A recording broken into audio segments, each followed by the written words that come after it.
Opa, mais uma vez! Pra falar do quê? Em 2020, meu amigo! Feliz Ano Novo! Adeus, Ano Velho! Feliz Ano Novo! Olha, o Brasil não acabou, não acabou. Já não, minha não paciência...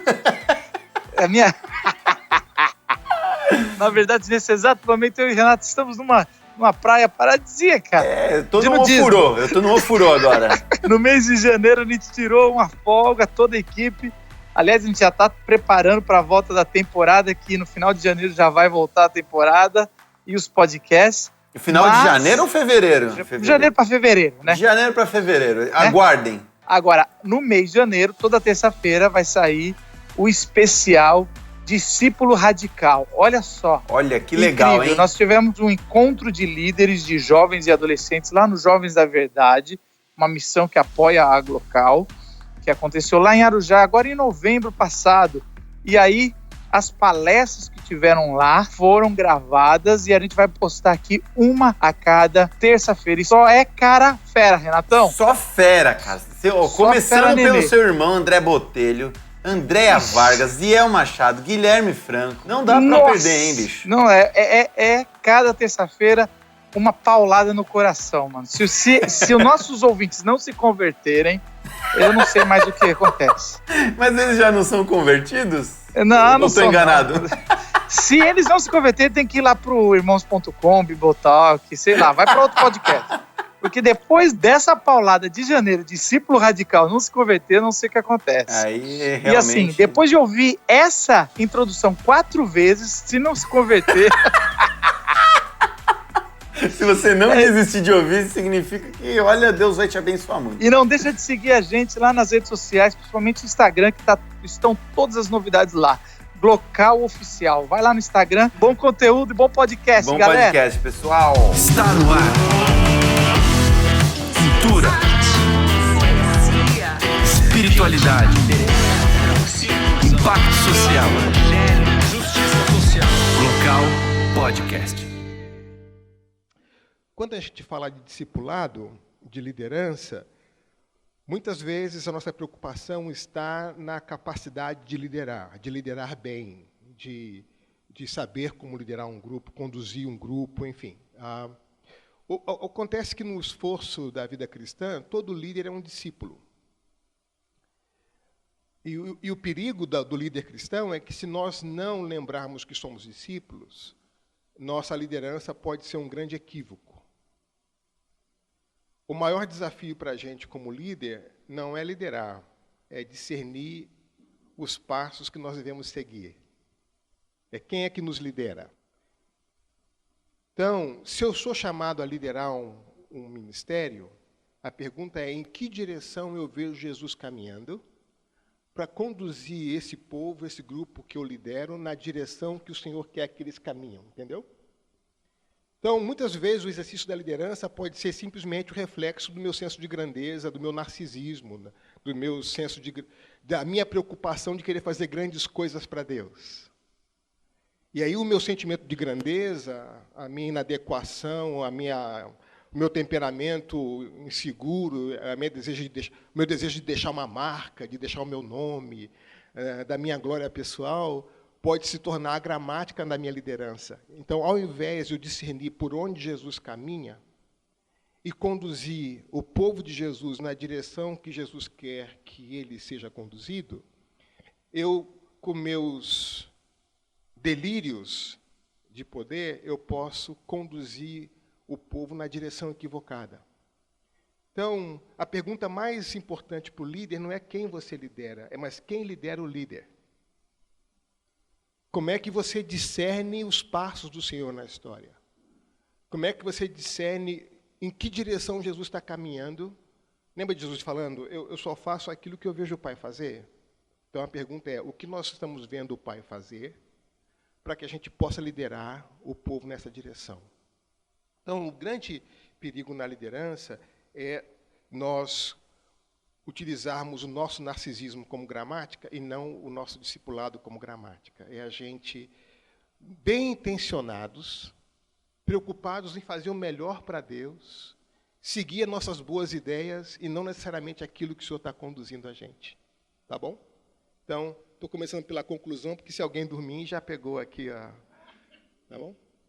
Então, um desafio é esse, é discernir na história aquelas prioridades, aqueles passos que Jesus está dando e conduzir de maneira adequada o povo do Senhor na direção que o Senhor quer que esse povo caminhe. Então, há sempre um conflito entre a minha grandeza e a grandeza do Senhor, entre os meus projetos, as minhas boas ideias, as minhas boas intenções e aquilo que o Senhor quer que o povo faça. Então, essa é uma coisa importante. A segunda coisa que eu quero deixar com vocês hoje é a gente tem que aprender a lidar com as consequências. A minha mãe sempre dizia que cedo ou tarde nós vamos ser chamados para o jantar das consequências. Nossas escolhas têm implicações históricas. Então, muitas vezes, a maneira como nós lidamos com a consequência é assim: não aconteceu o que nós queríamos, nós mudamos de plano, sem avaliar as consequências. Então, como é que a gente aprende a avaliar as consequências?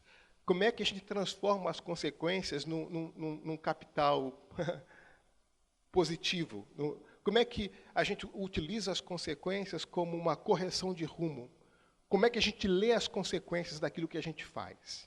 Então, é muito comum na geração de vocês, na geração anterior, na igreja evangélica como mentalidade em geral, nós lamentamos muito o que nós vemos, mas pouco avaliamos o que nós lamentamos.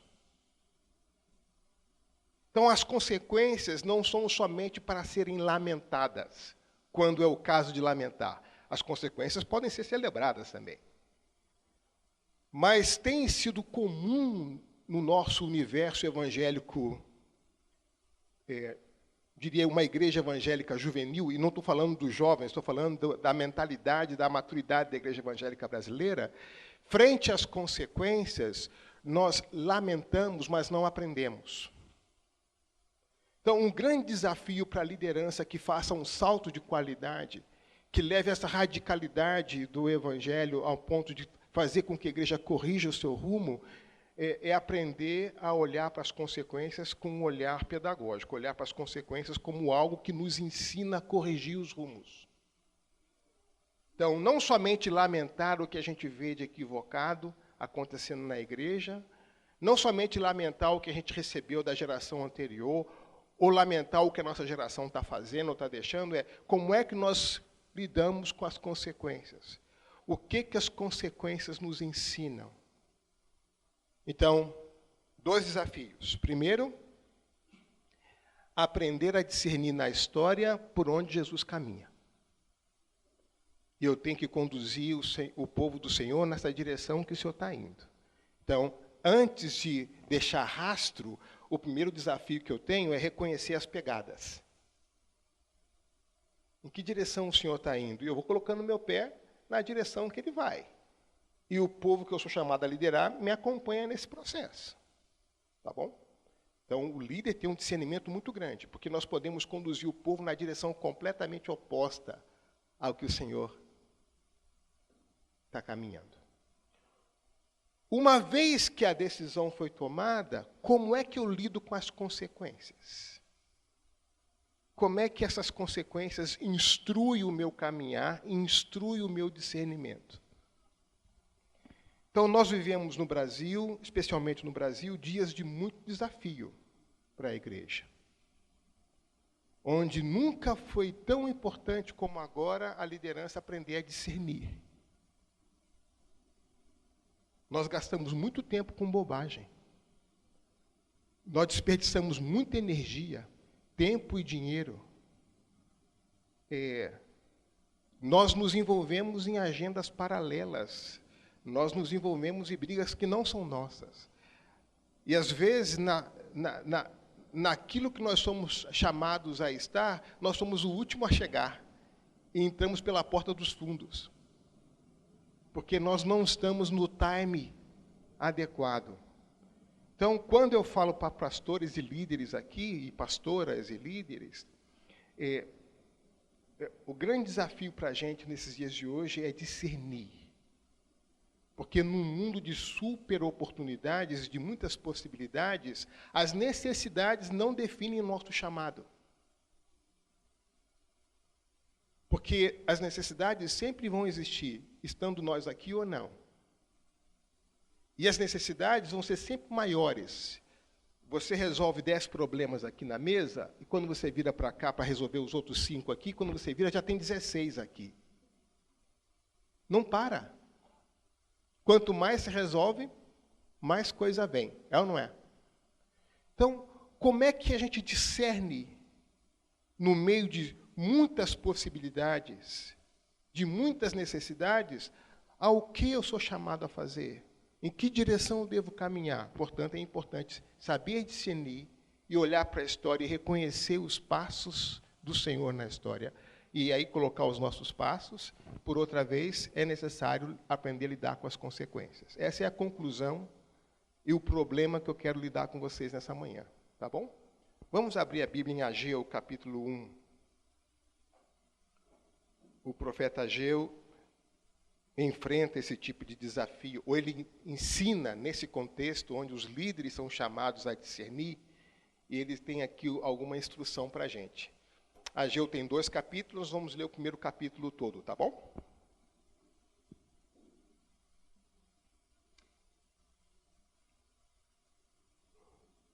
Diz assim o profeta Ageu: no primeiro dia do 6º mês do 2º ano do reinado de Dario, a palavra do Senhor veio ao profeta, por meio do profeta Ageu, ao governador de Judá, Zorobabel, filho de Sealtiel, e ao sumo sacerdote Josué, filho de Josadaque, dizendo: assim diz o Senhor dos Exércitos, este povo afirma, ainda não chegou o tempo de reconstruir a casa do Senhor.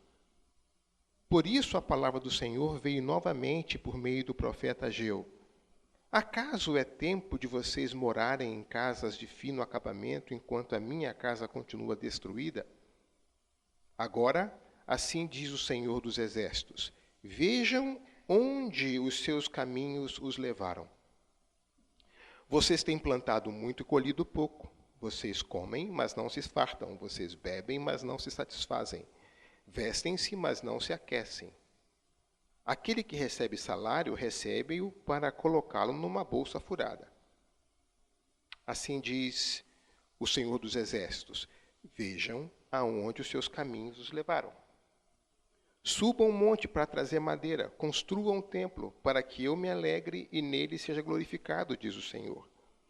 Vocês esperavam muito, mas eis que veio pouco, e o que vocês trouxeram para casa eu dissipei com um sopro.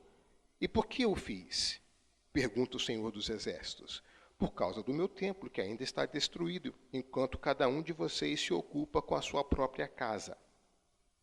Por isso, por causa de vocês, o céu reteve o orvalho e a terra deixou de dar seu fruto.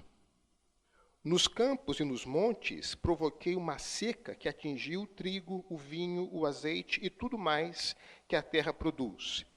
E também os homens e o gado. O trabalho da mão de vocês foi prejudicado. Então Zorobabel, filho de Sealtiel, o sumo sacerdote Josué, filho de Josadaque, e todo o restante do povo obedeceram à voz do Senhor, seu Deus, por causa das palavras do profeta Ageu, a quem o Senhor, o seu Deus, enviara. E o povo temeu o Senhor. Então Ageu, o mensageiro do Senhor, trouxe esta mensagem do Senhor para o povo. Eu estou com vocês, declara o Senhor. Assim o Senhor encorajou o governador de Judá, Zorobabel, filho de Sealtiel, o sumo sacerdote Josué, filho de Josadaque, e todo o restante do povo. E eles começaram a trabalhar no templo do Senhor dos Exércitos, o seu Deus, no 24º dia do 6º mês do 2º ano do reinado de Dario.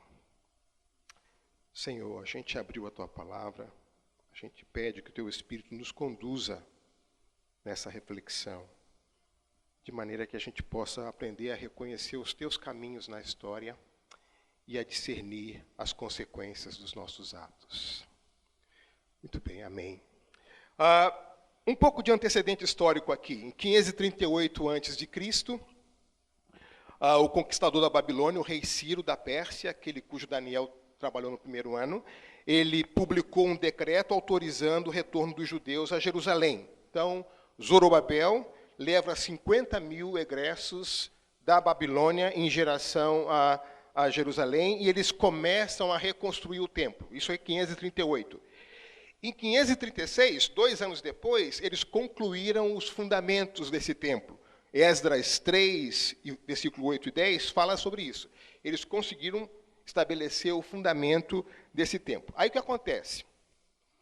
Vocês lembram que nessa região, antigamente, estavam os samaritanos. E aí o povo de Israel volta e começa a organizar a vida. Os samaritanos ficam grilados e começa a tensão que depois nós vamos encontrar no Novo Testamento, essa tensão entre judeus e samaritanos.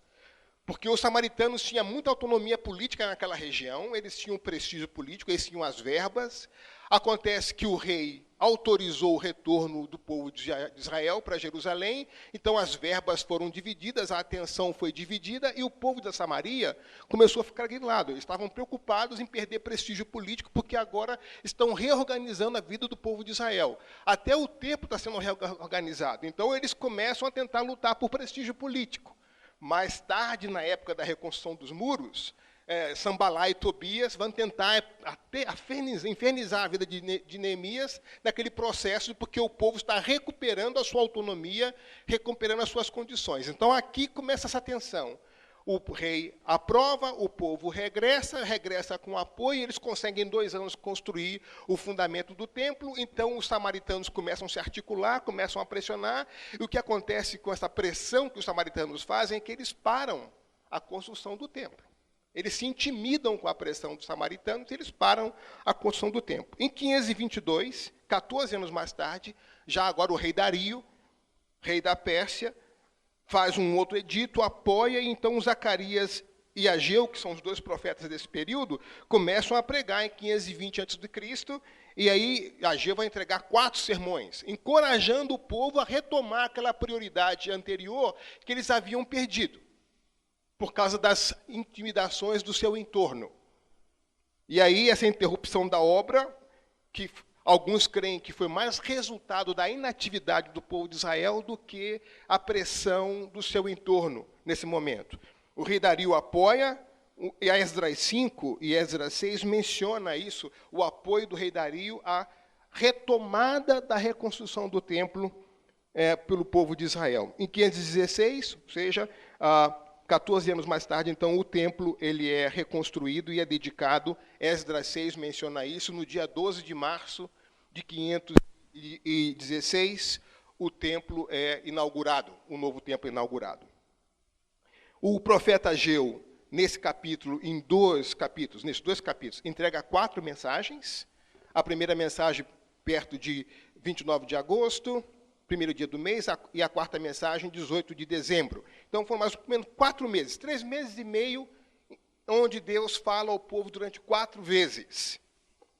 E aqui nós temos um ensino importante, que é: nossas escolhas têm consequências.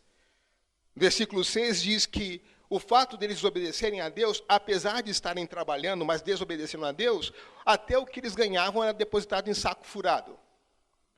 Deus, versículo 11, diz que produziu uma seca por causa da desobediência deles. Ou seja, ignorar a Deus sempre traz consequências.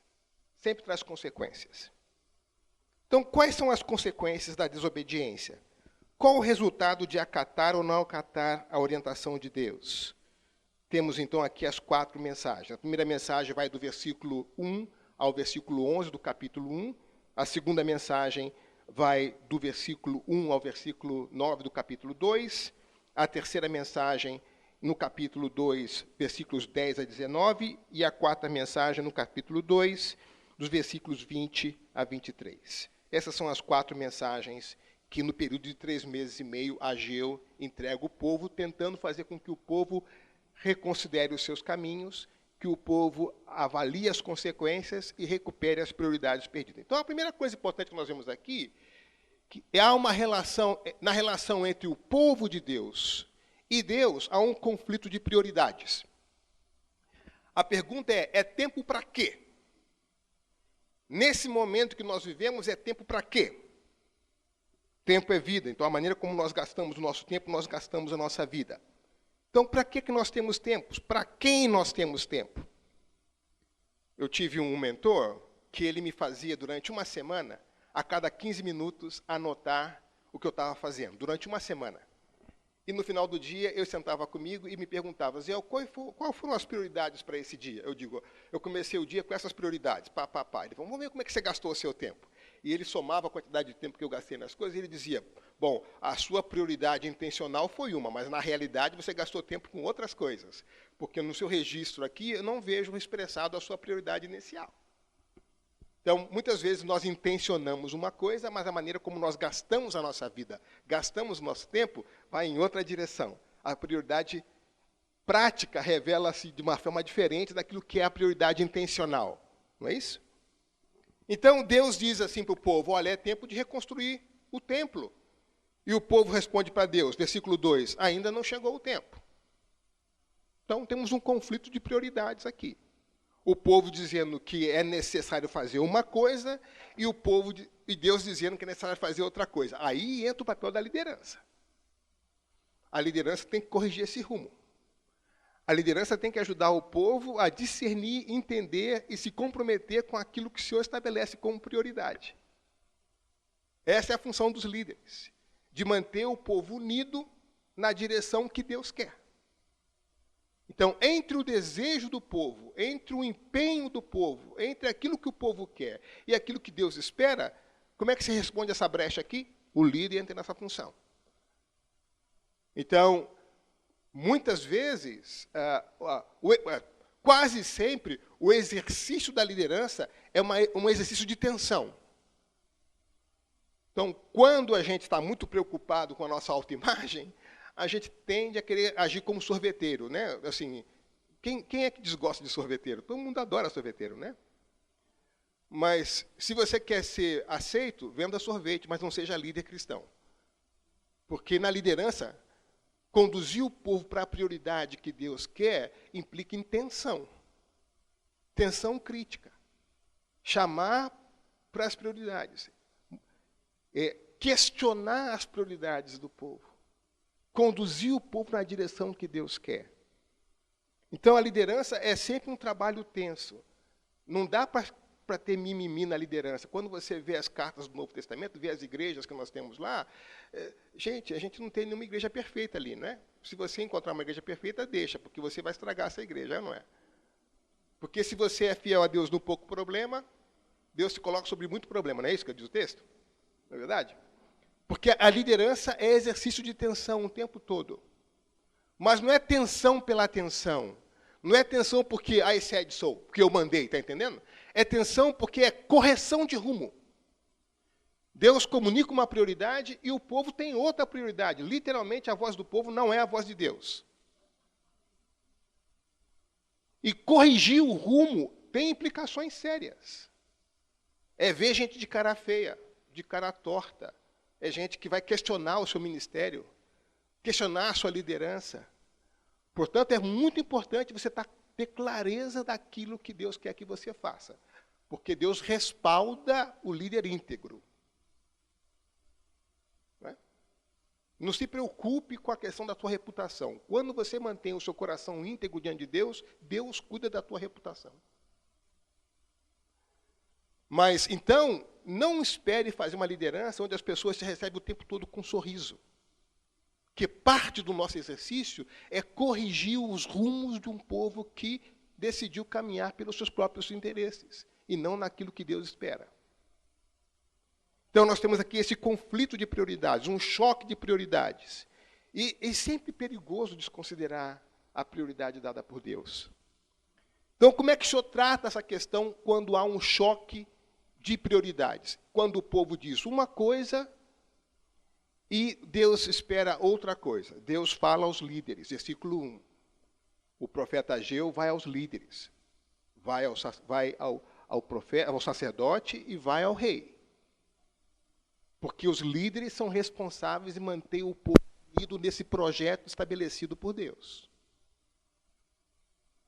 Então, o líder tem que saber para onde caminhar. É como se fosse um piloto de Uber e você vai para um lugar que você não desconhece, mas você tem lá um GPS que vai te indicando o caminho que você tem que ir.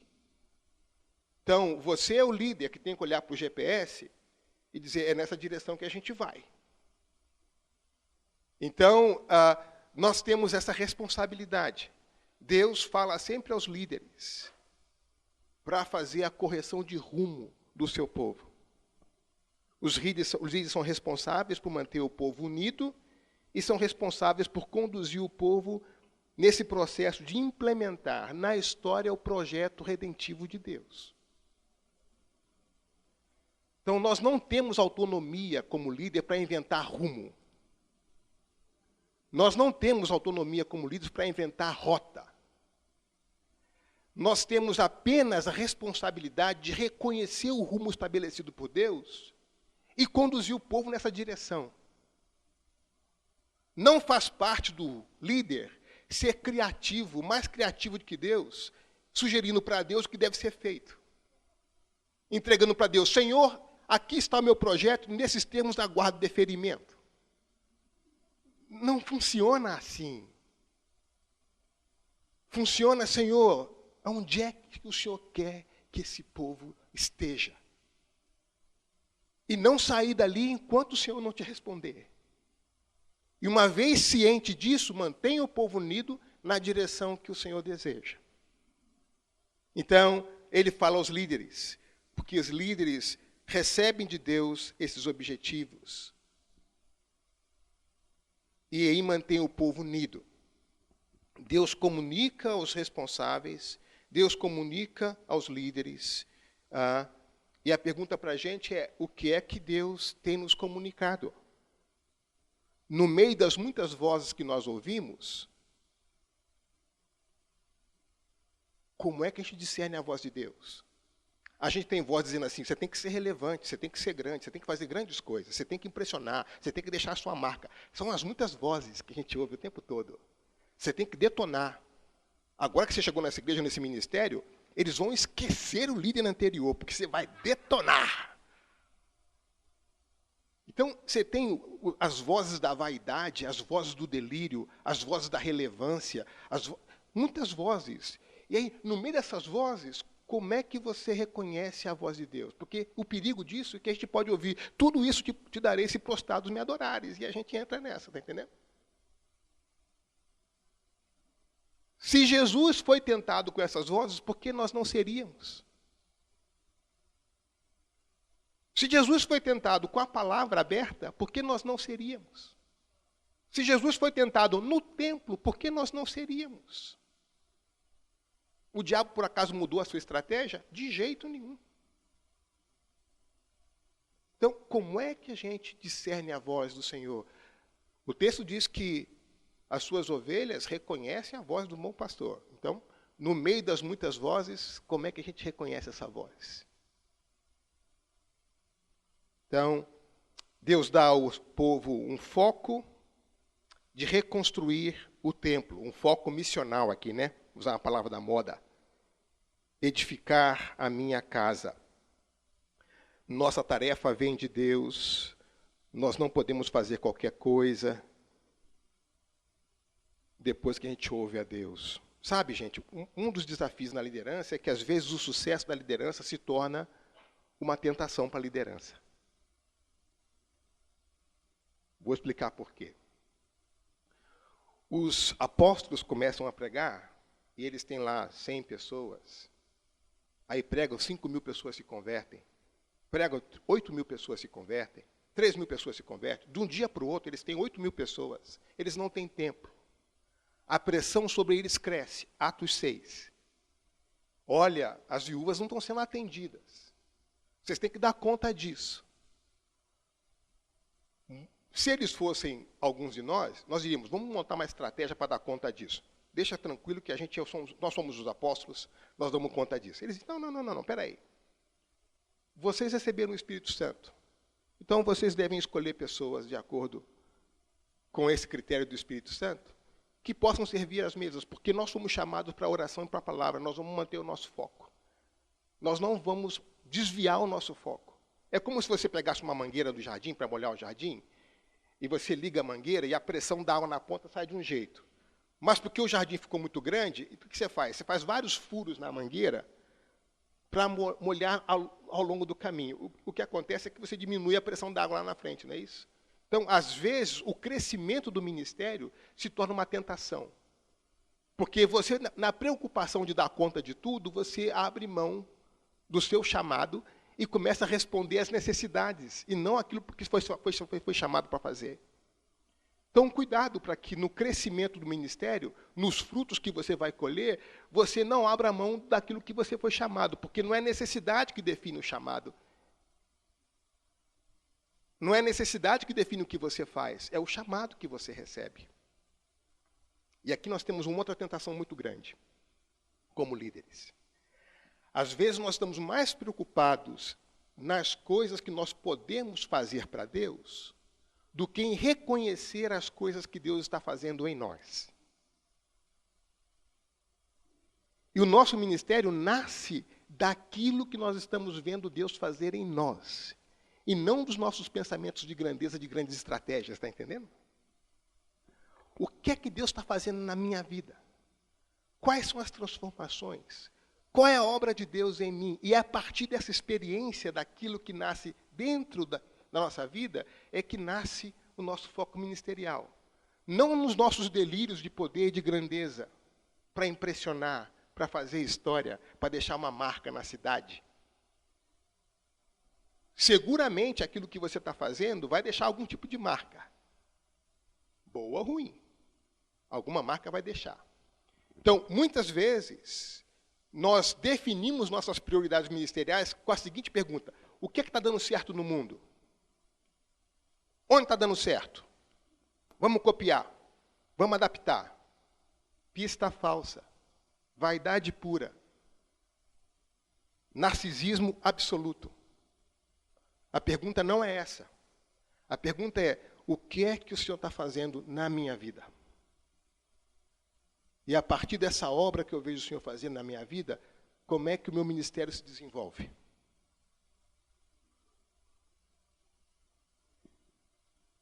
Então, Deus indica para o povo aqui qual deveria ser a sua prioridade, sua agenda naquele momento. E a pergunta que a gente tem que fazer é se nossas agendas estão sintonizadas com aquilo que Deus espera que nós façamos. Ou ainda mais basicamente, como é que eu considero essa obra de Deus na minha vida? O teu planejamento reflete o quê? Teus sentimentos e ideias de grandeza ou uma expressão da obra de Deus na sua vida? Quando você vai planejar, para onde é que você olha? Qual é a matéria-prima que você traz para o seu planejamento?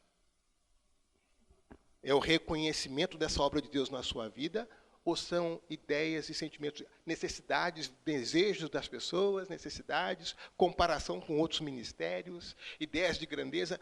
Qual é a matéria-prima que você leva para o seu planejamento? Que eu sugiro que você faça antes do ano acabar. Que você tire 3 dias de oração. Venha para cá.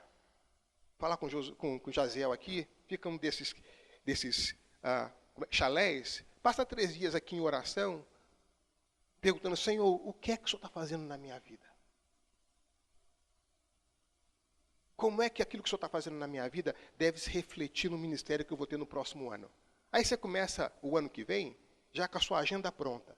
Eu sempre faço isso em outubro. Em outubro eu tiro 3 dias para orar, me aparto de tudo quanto é lugar, e aí pego todos os convites que eu recebi, boto na minha frente: Senhor, aonde é que eu devo ir, onde é que eu não devo ir? E por que eu devo ir, por que eu devo aceitar, por que eu não devo aceitar? O que eu devo fazer? E aí eu sento 3 dias, quando termina o mês de outubro, todo o planejamento do próximo ano está pronto.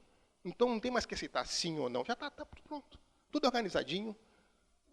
3 dias em oração com o Senhor, discernindo: Senhor, o que é que o Senhor está fazendo em mim, e a partir de mim, o que é que eu devo fazer? Então a gente evita aquela tentação. Uma vez conversando com o J. Packer, vocês conhecem a obra do Packer, né? Um grande teólogo, né? Está bem velhinho, quase 100 anos já. E o pessoal conversando com o Packer: Packer, por que você nunca foi ao Brasil? Ele falou: porque eu não tenho que ir no Brasil. Como não tem que ir ao Brasil? Todo mundo vai ao Brasil, os seus livros estão lá. Você tem que ir no Brasil. Não tem que ir no Brasil. Por quê? Porque vocês estão aqui. Vocês não são meus alunos? Não estão aprendendo? Vá lá e faça o que você aprendeu.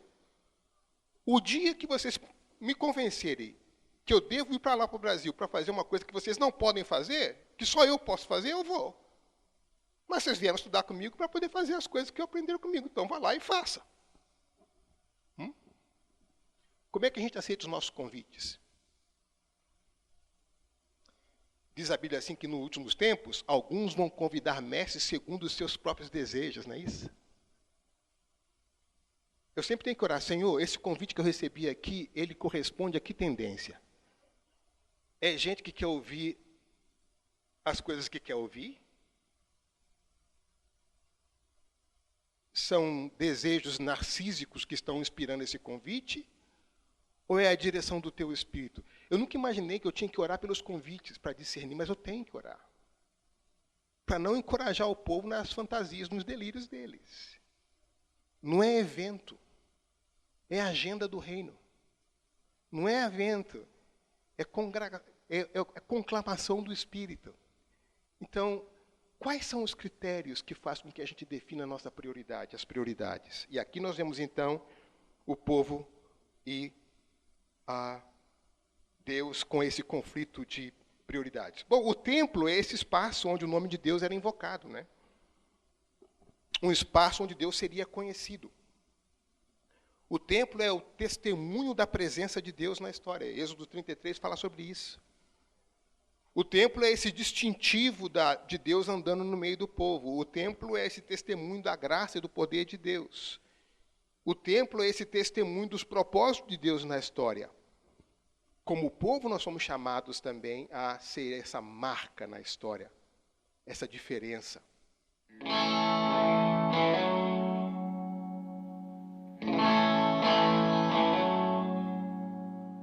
Uma das grandes pressões ao longo da história da igreja, começando com Israel até o dia de hoje, é que muito facilmente nós nos tornamos mais parecidos ao nosso entorno do que ao nosso Deus. Então, uma experiência clara disso é as cartas do Apocalipse.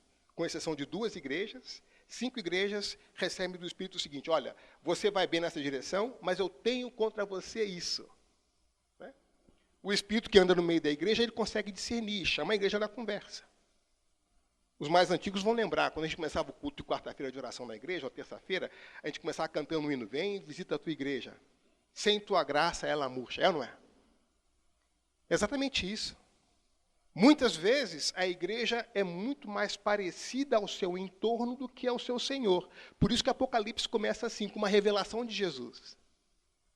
No capítulo 2 e 3, para cada uma das cartas, é endereçada às igrejas, referindo-se a um aspecto da revelação de Cristo do capítulo 1, aquele aspecto que a igreja esqueceu.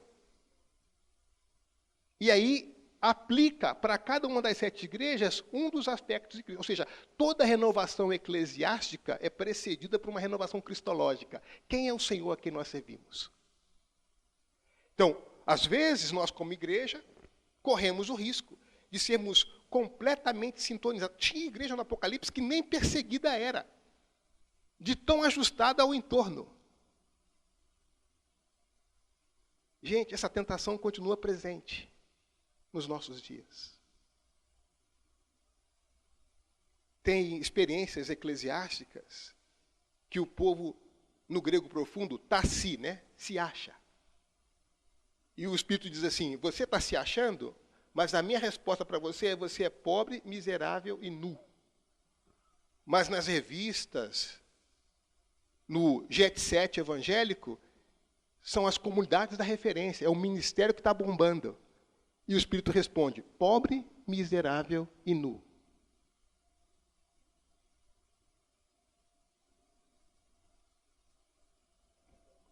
Mais para frente eu vou dizendo umas coisas, mas vamos devagar. Então, a nossa vida eclesiástica responde a que ajuste? Ao entorno ou ao nosso Senhor? Quando as pessoas entram na nossa comunidade, entram no nosso espaço de culto, elas percebem uma presença diferente ou simplesmente se sentem confortáveis? A nossa estética, a nossa ética, sobretudo. Não é? Então, às vezes, nós queremos ser tão contemporâneos e tão aceitáveis que a gente confunde contextualização com assimilação. Lembra? Nós somos luz no meio das trevas. Então, primeira marca é a diferença. Então, a marca do ministério da igreja são duas. Inserido, mas diferenciado. É luz nas trevas, é sal no meio do que não tem sal. Porque quando o sal perde o sabor, para que serve? Ser pisado pelos homens. E a opinião da população brasileira com relação à igreja evangélica brasileira? Os comentários que são feitos pisando sal. Confundimos contextualização com assimilação. Nós somos chamados a estar inseridos, mas diferenciados. É sal no meio do que não tem sal. É luz no meio de trevas. Então, o ministério sempre cria essa tensão. Você sempre tem tensão para o lado de dentro e conflito para o lado de fora. Você diz, a pretensa luz do mundo é trevas. Tensão. Aí você diz assim, essa igreja está de portas abertas para receber quem quer que seja, tá mesmo? Quando o cara entra na igreja, o pessoal, olha, quem está chegando aqui na igreja agora? Olha o tipo de gente que está entrando aqui. Então, a liderança é um espaço tenso o tempo todo. Conflito lá fora, tensão do lado de dentro. Porque cada pessoa que chega, são 5, 6 problemas novos que entram na igreja, ou não é? Eu costumo dizer o seguinte, assim, na minha experiência prática de 39 anos de pastorado, o que eu tenho visto é o seguinte, a minha igreja é o número de membros que eu tenho vezes 5. Porque quando a pessoa vem no gabinete pastoral, ele reclama, eu peço oração pelo pai que não é crente, pela mãe que não é crente, pelo esposo que não é crente, pela esposa que não é crente, pelo filho que não é crente. Eu nem conheço essas pessoas, mas está na minha agenda pastoral de oração agora. Eu estou conversando sobre elas, eu nunca as vi. Então, o meu universo ministerial não são somente as pessoas que eu estou vendo, são as pessoas que eu estou vendo vezes 5. Mas minha igreja tem 500 pessoas. Sinto muito. Esse é o teu universo ministerial. As relações que as pessoas que nós temos na comunidade estão mediadas. Então,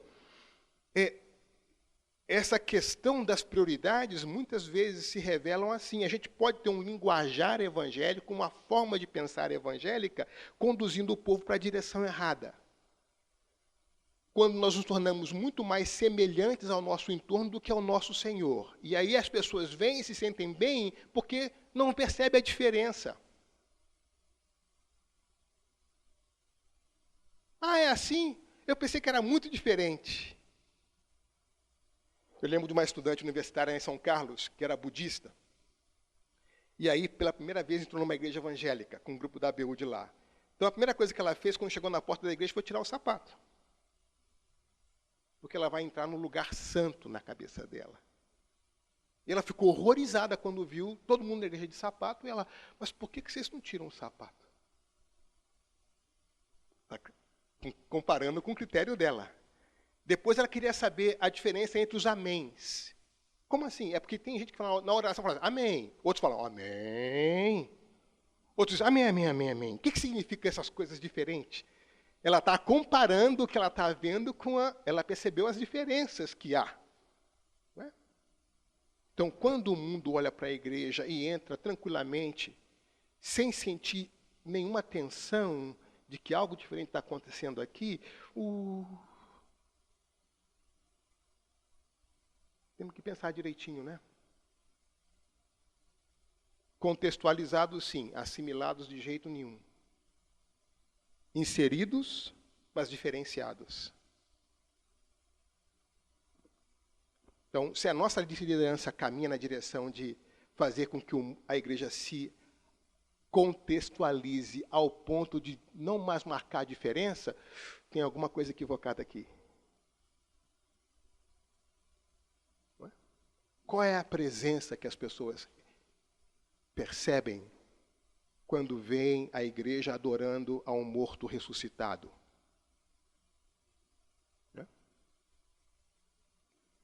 Bom, então o povo tinha prioridade perdida. O que começou bem, logo eles abandonaram. E as razões para isso, o texto descreve, foi o desânimo, as ameaças, perderam a visão de Deus. E o que o fez a perder a visão de Deus? A pressão, a ameaça, as dificuldades. E aí a gente tem que perguntar para a gente também, né? O que é que nos faz perder as visões, a prioridade? Como é que a gente lida com as consequências? Como é que a gente lida com as dificuldades? O que é que pode destruir a nossa motivação no discipulado, no seguir a Cristo? Eu me lembro do Ariovaldo falando, certa vez, que ele encontrou um jovem, e o jovem perguntou para ele: Pastor Ariovaldo, quão longe de Deus eu posso ficar e perto do mundo, onde eu aproveito o melhor dos dois? Aí Ari falou assim: converta-se, incrédulo. Só um incrédulo pergunta isso. Só um incrédulo quer saber quão longe ele pode ficar de Deus e perto do mundo sem comprometer os dois. Só um incrédulo pergunta isso, porque um convertido quer ficar perto do Senhor, não longe do Senhor. Sabe aquele crente São Raimundo? Um pé na igreja, um pé no mundo? É desse jeito. Então, o que é que nos faz perder a prioridade? O que é que nos faz perder o foco? E aí Deus confronta. 2 vezes, no versículo 5 e no versículo 7, a frase que o profeta diz ao povo é o seguinte: considerai o vosso passado, considerai os vossos caminhos, olhai para as consequências. O que é que as consequências daquilo que você faz te ensina? Ou te ensinam? Parem, olhem, escutem.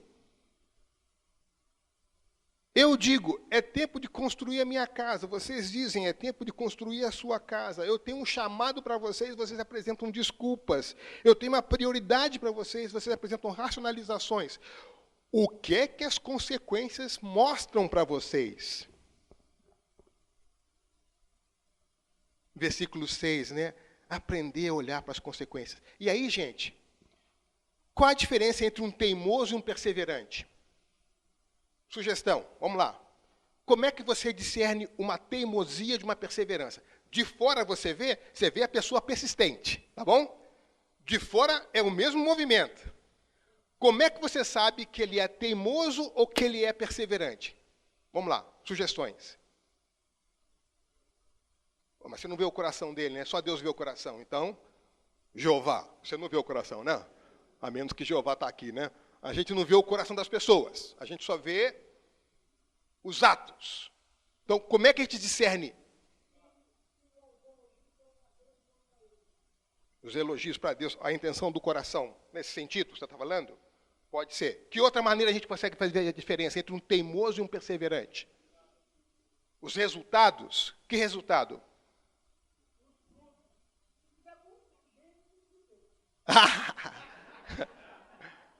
Tipo Babel, assim? É. Gente, na maratona, a gente se cansa muito na corrida de maratona, 42 quilômetros, né? Você vai bem até o quilômetro 15, normalmente. No quilômetro 20, você começa a se perguntar: quem foi o imbecil que me colocou nisso? No 21, você descobre: fui eu mesmo. No 23, você diz: eu nunca mais faço isso, Senhor, tem misericórdia de mim. Mas você já pagou, tem que ir até o final. No 28, você escuta os anjos cantando: vem alma cansada, tomada de dor. Entendeu? No 30, você vê os céus abertos, os anjos subindo e descendo na escada, e diz: é agora que eu vou. Então, na minha equipe, por exemplo, o meu treinador sempre fica escondido entre o quilômetro 30 e o 33, a gente nunca sabe onde ele está. Porque ele quer ver como é que a gente chega no quilômetro 30. Porque até o 30 as pernas te levam. Do 30 para frente é só cabeça, porque sente dor no corpo inteiro. Então, você nunca sabe onde ele está. Se você chegar no quilômetro 33 e não o viu, a tua prova acabou. Ele vai vir por trás de você, vai tocar no teu cotovelo e dizer: olha, acabou a prova. Porque ele viu você de longe e ver os teus sinais externos de desgaste. Você está correndo torto, né? Fazendo ponto e vírgula, arrastando. Então ele diz, a prova acabou para você, né? Acabou. Se ele te ver chegando bem, respirando com os 2 buracos do nariz e tal, ele vai vir pela tua frente, vai tirar uma foto, vai dizer para você assim, não inventa, continua nesse mesmo ritmo que você termina. Então eu tenho um truque. Sempre no quilômetro 30 eu ouço música, porque a música me distrai e eu consigo lidar com a dor usando a música. Só que eu peço para os meus filhos fazerem a seleção de música para mim. Eu nunca sei que tipo de seleção de música eles vão colocar. Sempre uma surpresa adicional. Então eu estava fazendo a minha 7ª maratona do Rio, quilômetro 30, quando a gente desce do Morro do Vidigal e entra no Leblon. No Morro do Vidigal a gente corre um pouquinho mais rápido, por razões óbvias. Você vê que seu pace acelera, porque né, você sobe ali, né, São Conrado, Vidigal, você dá aquela acelerada. Quando chega no Leblon, quilômetro 30. Aí você tem toda Ipanema, o Arpoador e Copacabana, que é a parte mais difícil, porque você vê o final da praia, mas ela faz uma curva assim, né? Então você vê o final aqui, mas não é uma linha reta, você tem que correr dando volta. Então a gente sofre muito. Então, no quilômetro 30, eu descendo, falei, vou encontrar com o meu treinador, eu tenho que chegar bem, liguei a música. Foi a minha filha que tinha feito a seleção de música. E quando eu liguei a música, entra a Alcione cantando no meu ouvido, quando eu não puder entrar mais na avenida, quando as minhas pernas não puderem aguentar, levar meu corpo junto com o meu samba. E eu morri de rir, porque eu falei, que mané, que maluca, olha a música que ela coloca aqui. Então eu passei do 30, 31, 32, rindo. E o pessoal vendo, esse cara tá louco, tá rindo por quê? Mas eu estou ouvindo a Alcione aqui no meu ouvido, né? Porque era exatamente a sensação. Minhas pernas já não podiam aguentar, levar meu corpo, muito menos o meu samba. Então, o meu anel de bamba já tinha deixado do quilômetro 25, tá entendendo? O mais engraçado foi quando eu cheguei no aeroporto, depois para voltar para São Paulo, eu vou tomar um café no aeroporto, quem senta do meu lado? Alcione! Eu falei, é de Deus. Eu falei assim, digo para ela ou não? Eu falei, melhor não, acho que não, a irmã pode dar um testemunho na minha igreja, cantar esse louvor, Acho que a irmã ia cobrar um pouco caro demais, não é? Hoje com vocês no culto, a irmã Marrom. Se vê que aquele pistão dela valeria a pena, não é? Então, gente, olhando de fora, pode parecer perseverança ou pode parecer teimosia. Maratona de São Paulo que é dificílima. No quilômetro 20 eu encontro com um jovem do meu lado, todo bonitão, com meia aqui em cima, roupinha lá. Eu falei assim, esse cara corre em corredor de academia. Esse cara não corre maratona. Está tudo uniformizado, tudo bonitinho, esse cara corre na esteira. Mas é jovem, né? Eu falei, tá tudo bem, o teu ritmo é... Tudo bem, tio. Eu falei, me chamou de tio. Primeiro sinal de que não é de Deus, tá entendendo? Eu falei, quilômetro 20, você tá no ritmo bom. Ele disse, tô na boa, tô de boa. Eu falei, você corre muito maratona? É a primeira. Você treinou? Não, me inscrevi e vim. Eu falei, Aí eu falei assim, Senhor, vou humilhar devagarzinho, só para preservar. Seria bom você dar uma caminhadinha, alterar um pouco o seu ritmo, porque você não vai conseguir chegar até o final. Que isso, tio, estou de boa. Aí no 22 ele começou, 23, eu falei, teu baço está apitando. É bom você andar um pouquinho, respirar, porque você não vai recuperar. Chegou no 26 e ele, tio, vou ficar por aqui, daqui a pouco eu te pego. Eu falei, beleza, o tio vai continuando. Só que o 26 é a Praça Pan-Americana, né? E você vai até o Shopping Vila Lobos e regressa pelo outro lado para poder entrar na USP. Então você vê a pista de um lado e do outro. Quando você volta já é quilômetro 30. E eu vejo o miserável sentado lá. Falei, e aí, sobrinho? Ele, tio, não vai dar não, vai ficar para a próxima. Eu falei, treina um pouquinho. Entendeu? E fui. Então, gente, o sinal externo é igual, mas uma coisa é teimosia, outra coisa é perseverança. O teimoso, por mais que ele tente, ele não chega. O perseverante, por mais obstáculo que tem, ele chega. O teimoso não aprende. Então, a corrida não mata ninguém, porque o corpo sempre apita antes. Quando você não ouve o seu corpo, você se lasca. Então, às vezes, parece perseverança, mas é pura teimosia. Mas, olhando de fora, Parece a mesma coisa. Então, enquanto a perseverança leva ao alvo, tem que terminar, né? Mais 5 minutinhos? Mais 10, tá bom. A teimosia faz com que a gente se lasque. Boa intenção, trabalho duro, racionalizações e desculpas não adiantam quando a prioridade está equivocada. Por mais que você se esforce, você vai juntar, vai cair num saco furado e até o que você juntar, Deus sopra. Por mais bem intencionado que nós estejamos. Se a prioridade estiver equivocada,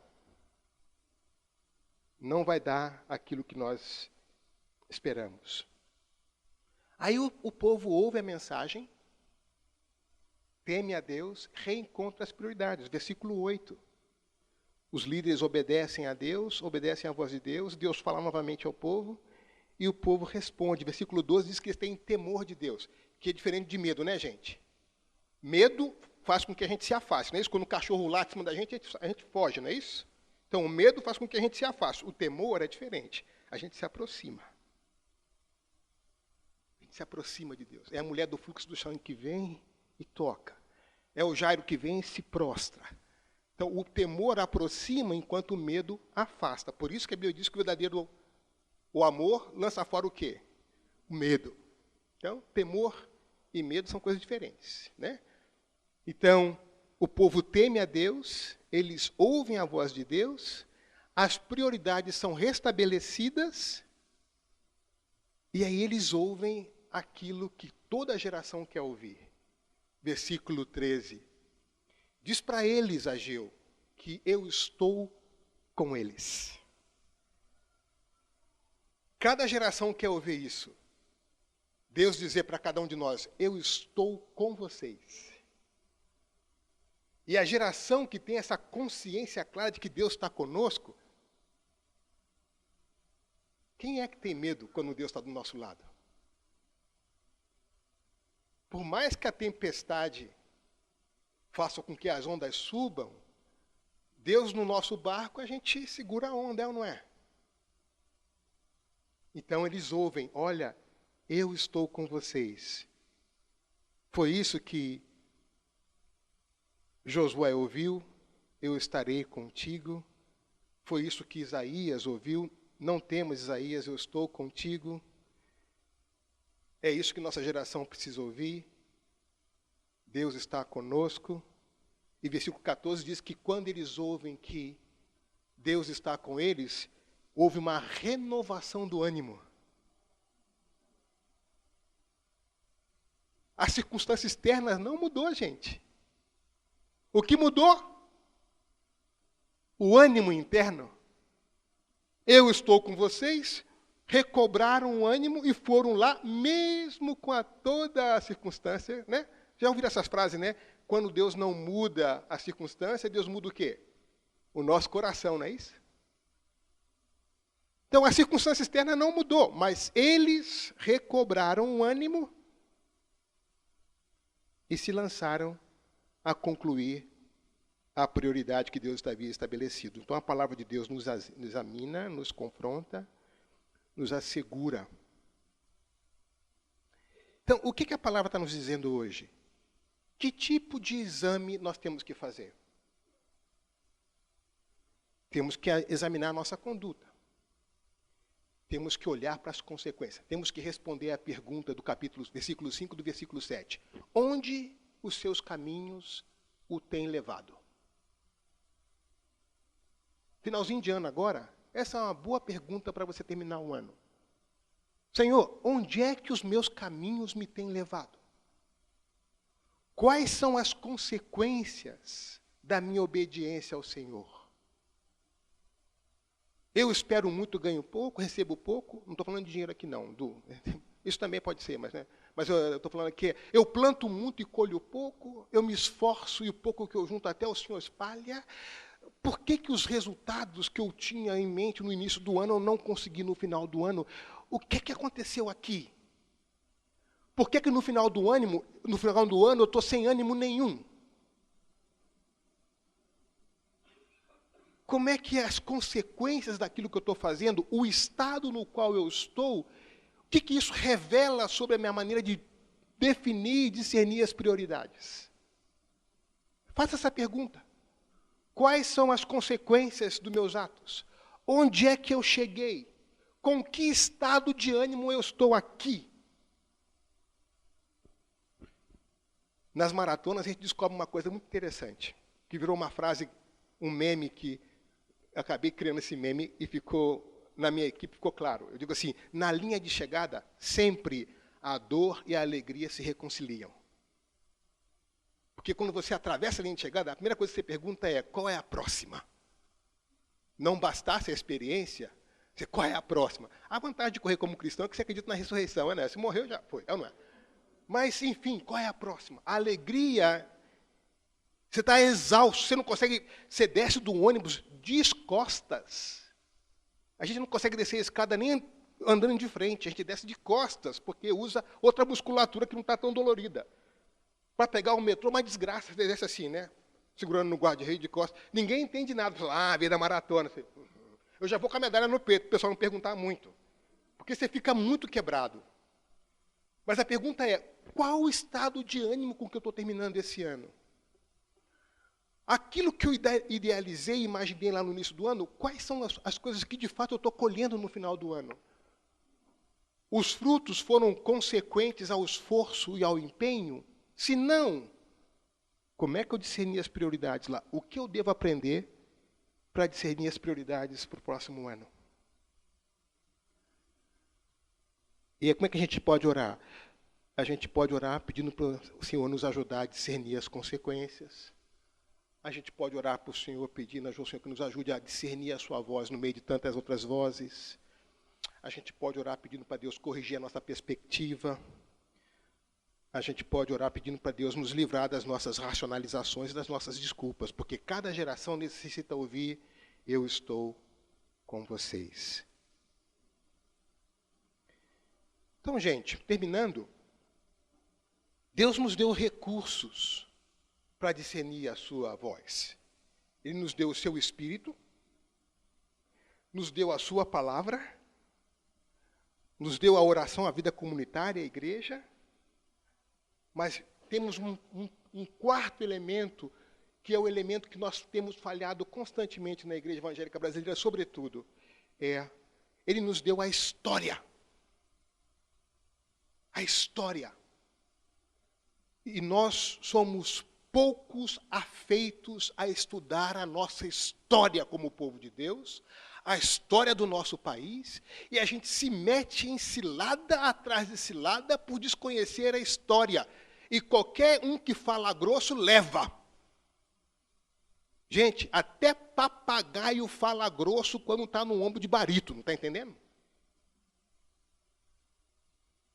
A história nós não podemos esquecer. Os da tribo de Issacar discerniam os tempos. Se tem um povo que não pode desconsiderar a história, somos nós. Nós adoramos a um Deus que veio na história, entrou na história, morreu na história, ressuscitou na história e o túmulo está vazio. Se tem alguém que não pode negar a história, esse povo é o povo de Deus. Agora, nós não podemos proclamar um evangelho de um Cristo encarnado de uma forma desencarnada. Nós temos errado constantemente por desconsiderar a história. E aí nós viramos moralistas profissionais. Qualquer um que nos ofereça um discurso moral aceitável, a gente abraça o pacote todo sem saber o preço que nós estamos pagando por um negócio desse. Espírito, palavra, igreja, oração, história.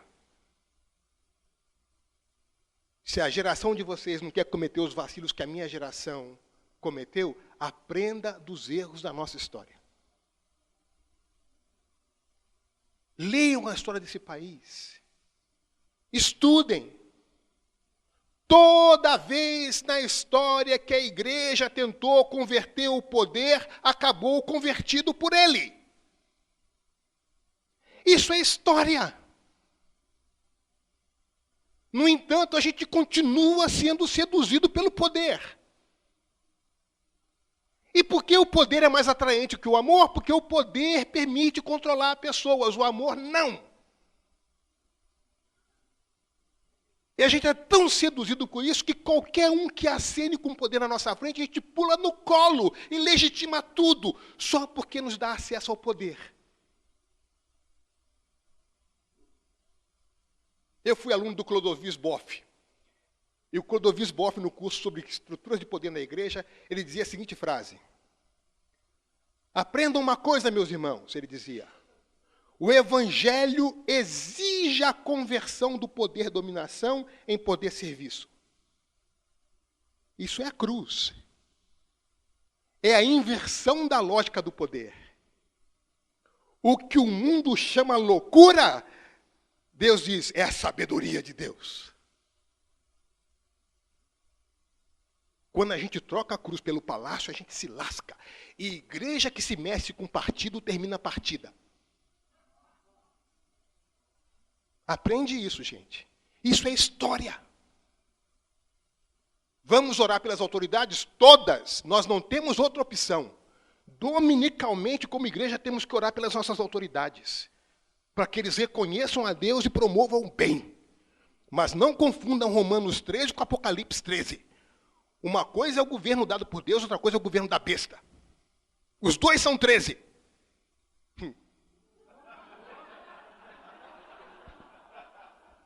Que coisa, que coincidência terrível. Mas pode ser 17, pode ser 38, pode ser 42, pode ser 23, pode ser 11. Não importa. Uma coisa é o poder dado por Deus, outra coisa é o poder da besta. E sabe o que acontece no Apocalipse, gente? Lembra da segunda besta? A primeira besta, o que é? É o poder que exige para si adoração. César é o Senhor. E João diz, não, Cristo é o Senhor, vai para a cadeia. Primeira besta, o poder que exige adoração. Chega a enganar as pessoas fazendo uma estátua falar, dando vida para a estátua. Qual é a segunda besta? O poder religioso que vem e ensina as pessoas a adorarem a primeira besta. Qual é o texto bíblico? Larga de ser besta. Qual o corinho? Besta é tu. Isso é história. Isso é história. Nós não temos nenhuma lealdade a nenhum poder desse mundo. Nossa lealdade é a Cristo. Ponto. Se o poder desse mundo faz uma coisa boa, a gente bate palma. Se faz errado, não importa quem seja. Chumbo. Só que quando a gente enfrenta o poder, a gente se lasca, não é? Se lasca aqui. Mas naquele dia, os mortos devolverão os seus corpos.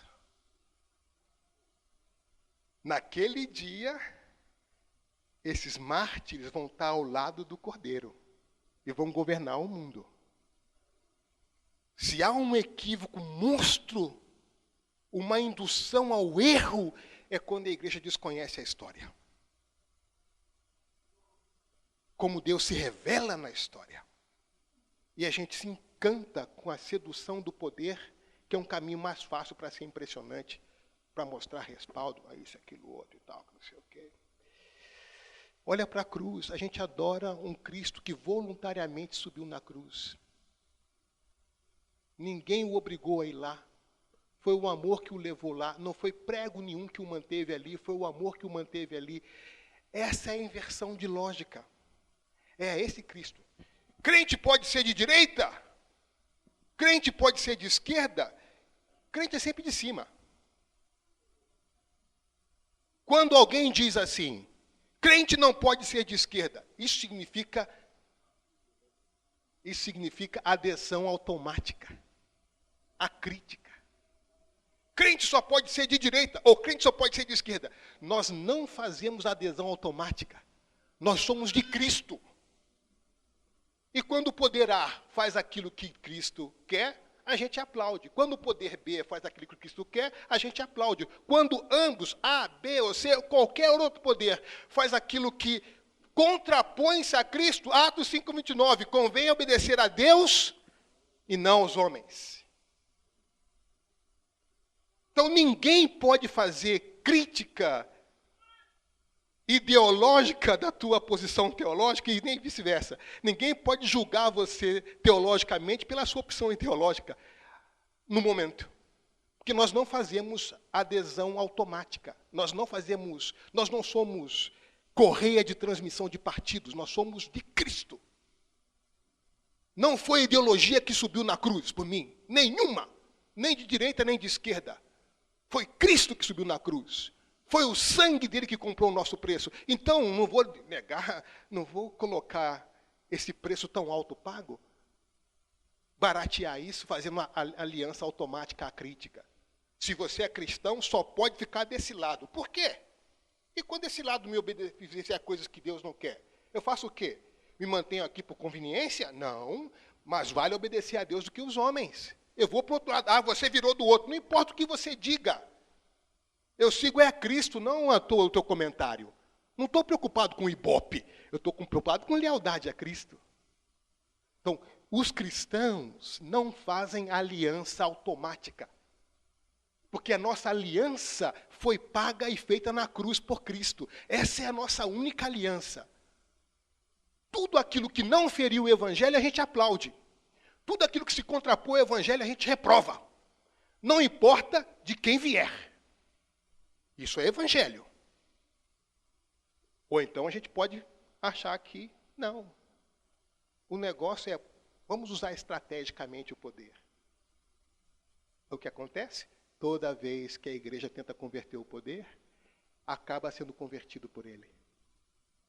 E aí a gente perde o nosso testemunho. Porque já não é mais Cristo que a gente está pregando. É a conveniência. É a conveniência. Isso é tenso. O tempo todo. Não tem moleza, não. É conflito e tensão o tempo todo. Você levanta de manhã, Senhor, tensão do dia, está entendendo? Porque é tenso o tempo todo. Descanso é só lá. Aqui é tenso. Mas você não estava com ele ontem? Ontem ele estava bem. Hoje ele falou bobagem. Então não estou mais com ele hoje. Mas você não pode ser assim volúvel. Eu não sou volúvel, eu sou de Cristo. Mas você tem que ser leal. Olha para a cruz. Quem foi que subiu na cruz por mim? É esse que eu sou leal. Esse que eu sou leal. Aí você vai ser chamado de esquerda um dia, de direita no outro. Ou às vezes no mesmo dia, direita e esquerda. Às vezes no mesmo segundo. Um posto de cima, direita. Outro mais de esquerda. Outro de cima, direita. Você não se define. Isentão. Não, eu sou cruz centrão. Está entendendo? Assim você vai ser criticado por todos. Estou seguindo o mestre, estou em boa companhia. É ou não é? A história já julgou a Cristo. Que honra poder ser julgado como ele. Então, o grande desafio no Brasil nesse momento, nos últimos anos, tem sido esse. Tanto de um lado, quanto de um outro. Quando a gente faz aliança acrítica e automática, seja o PT ou o Lula, seja o Bolsonaro, seja lá quem for. Quando a gente faz aliança acrítica e automática, a gente compromete a Cristo. Naquilo que ele fez certo, a gente aplaude. Naquilo que foi errado, a gente reprova. Porque convém obedecer a Deus e não aos homens. Porque como líderes, o privilégio de liderar implica na responsabilidade de modelar. Nós sempre modelamos por aquilo que fazemos e por aquilo que deixamos de fazer. E as pessoas que nos seguem, nos seguem. 1 Timóteo 4,16. Tem cuidado de ti mesmo, Timóteo. Tem cuidado de ti e da sã doutrina. Porque fazendo isso, você salva você mesmo e a todos que te escutam.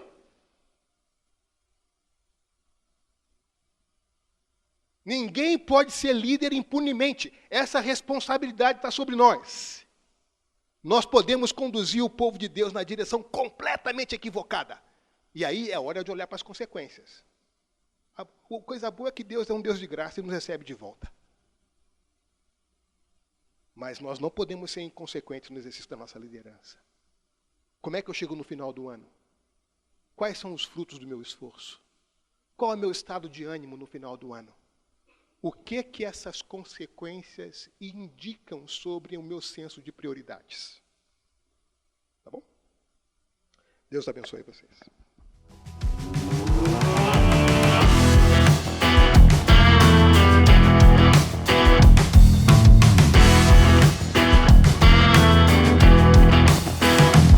Local Podcast.